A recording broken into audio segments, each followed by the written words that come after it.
Standar sarana dan prasarana merupakan kriteria minimal yang harus ada pada satuan pendidikan dalam penyelenggaraan pendidikan.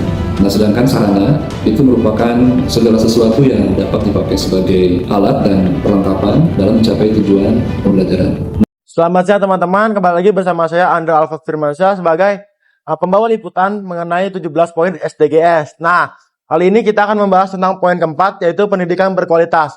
Kalian tahu tidak bahwa pendidikan berkualitas itu tidak hanya tentang kurikulum atau kegiatan belajar mengajar, tapi dari infrastruktur dan keamanan-kenyamanan dalam pembelajaran itu juga termasuk dalam pendidikan berkualitas. Nah, laporan selanjutnya akan kita investigasikan di SMA 89 oleh kelas 11B. Pendidikan merupakan pilar utama tujuan hidup manusia, tetapi tujuan mulia ini nyatanya masih seringkali terbentur oleh realita di lapangan yang kurang memadai, seperti sarana prasarana. Maka dari itu, bila mana tujuan ini tidak tercapai, maka kegiatan belajar mengajar tidak akan berjalan dengan baik dan normal. Maka dari itu, kesenjangan fasilitas ini harus kita perbaiki demi kenyamanan dan ketentraman dalam belajar mengajar di sekolah. Nah teman-teman, kali ini saya sudah berada di kelas 11B yang dimana sarana prasarana di sini mengalami beberapa kerusakan. Nah seperti ini teman-teman, atap yang berlubang. Lalu juga ada AC yang tidak menyala. Adapun beberapa kerusakan sarana prasarana lain seperti keramik yang pecah-pecah. Selamat siang teman-teman, kita akan melakukan wawancara dengan narasumber kita. Siapa di sini? Adrian. Itu dengan siapa? Dengan Amanda. Itu dengan siapa? Dengan saya Jemima Elizabeth Warwer.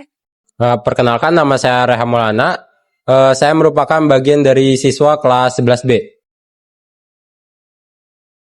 Belum, karena ada salah satu AC yang rusak dan atap yang bocor. Menurut aku belum sih, karena kalau misalkan dilihat dari atapnya yang bocor, terus keramiknya yang suka pada pecah, itu menurut aku belum cukup. Tentu saja untuk AC yang kurang dingin ini pastinya gak seluruh siswa di kelas 11B ini merasa nyaman nih karena panas dan lain sebagainya. Nah, untuk atap yang bocor sendiri, kalau misalkan kendalanya itu hanya saat hujan yang deras aja. Untuk mengganggu atau tidaknya itu cukup mengganggu, karena ketika pada siang hari itu AC mati itu membuat ruang kelas terasa panas. Lalu ketika hujan datang, itu atap yang bocor itu meneteskan air hujan. Karena sih ditadahin sih pakai ember biar dia tidak mengganggu.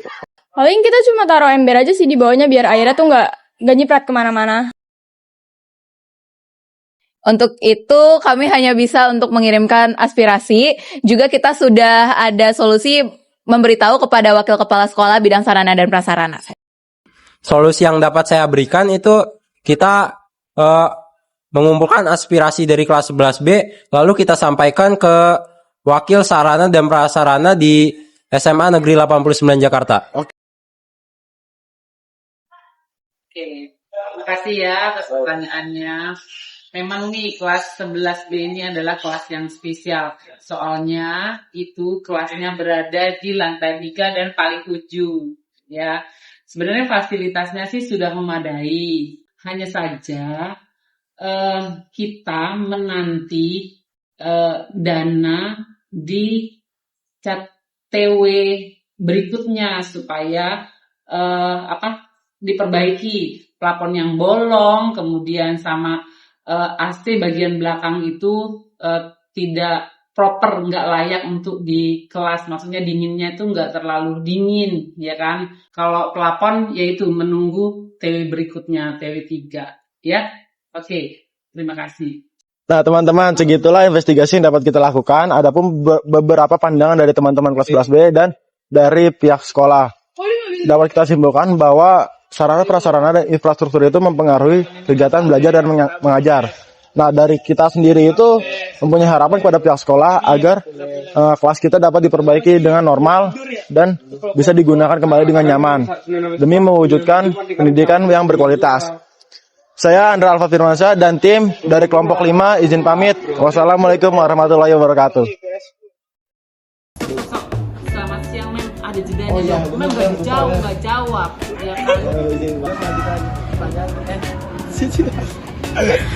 Infrastruktur dalam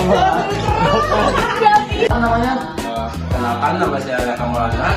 Salah satu siswa